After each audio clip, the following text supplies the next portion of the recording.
राधे राधे। आज हम सूर्य नमस्कार के बारे में जानने वाले हैं। देखिए, सूर्य नमस्कार 12 आसनों का एक समूह है। ठीक है, अगर आप एक सूर्य नमस्कार करते हैं तो आपके पूरे शरीर का अच्छे से व्यायाम हो सकता है। पहले बहुत चल रहा था कि 108 सूर्य नमस्कार कर रहे हैं, इतने मिनट में इतना सूर्य नमस्कार करें। देखिए, योग से भागने का नाम नहीं है। योग में आके अगर आप योग में आ रहे हैं और योग में आके भी आप ठहर नहीं रहे हैं, वहाँ पे भी आप भाग रहे हैं। वैसे भी हम जिंदगी में सुबह से लेकर शाम तक भाग ही रहे हैं। और बहुत से लोग कहते हैं हमारे पास इतना बिजी शेड्यूल है कि हमारे पास योग करने के लिए टाइम ही नहीं मिलता। मैं उनको बताना चाहती हूँ कि अगर आप सूर्य नमस्कार के 8 से 9 या 10 चक्र कर लेते हैं तो आप अच्छा खासा व्यायाम कर सकते हैं। उसके साथ आप कुछ ओम का उच्चारण और कुछ प्राणायाम कर सकते हैं, जैसे अनुलोम विलोम या भ्रामरी जोड़ सकते हैं। ठीक है, हम आज सूर्य नमस्कार के जो 12 आसन है उनकी सही पोजीशन जानेंगे। किस आसन में सांस भरनी है और किस आसन में सांस छोड़नी है उसको हम जानेंगे। ठीक है, तो आइए फिर हम शुरू करते हैं आसनों को। देखिए, ठीक है, आइए शुरू करके देखिए, इसमें पैर को मिला भी सकते हैं, हल्का सा गैप भी रख सकते हैं। दोनों हाथों को साइड में रखेंगे, एकदम सीधा स्ट्रेट रहेंगे। दोनों हाथों को सांस भरते हुए ऊपर की तरफ खींचेंगे और दोनों हाथों को मिलाते हुए कोहनी मिली हुई और दोनों हाथों को चेस्ट के पास लेके आएंगे।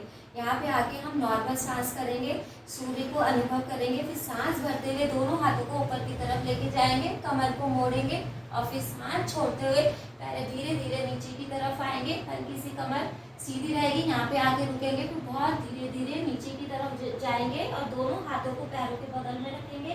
गर्दन को जितना हो सके उतना झुकाएंगे, ज़्यादा जबरदस्ती नहीं करेंगे। फिर सांस भरते हुए एक पैर को पीछे लेके जाएंगे और एक पैर आगे रहेगा। पीछे का पंजा फ्लैट कर लेंगे, गर्दन ऊपर उठी हुई। सांस छोड़ते हुए दोनों पैरों को पीछे लेके जाएंगे। देखिए, यहाँ पे पर्वत आसन भी होता है और दंड आसन भी होता है। तो हम दंड आसन करेंगे। यहाँ पे आपको सांस को छोड़ना है और इस स्थिति में रहना है।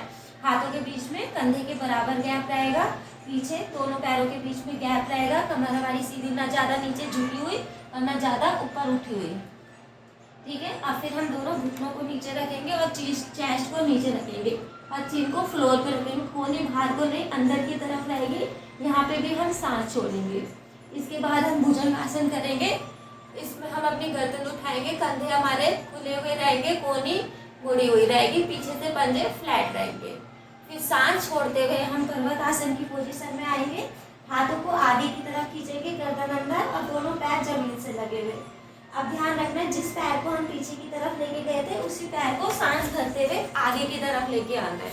सेम, पीछे का पंजा फ्लैट, घुटने नीचे, गर्दन ऊपर उठी हुई, सामने की तरफ देखेंगे।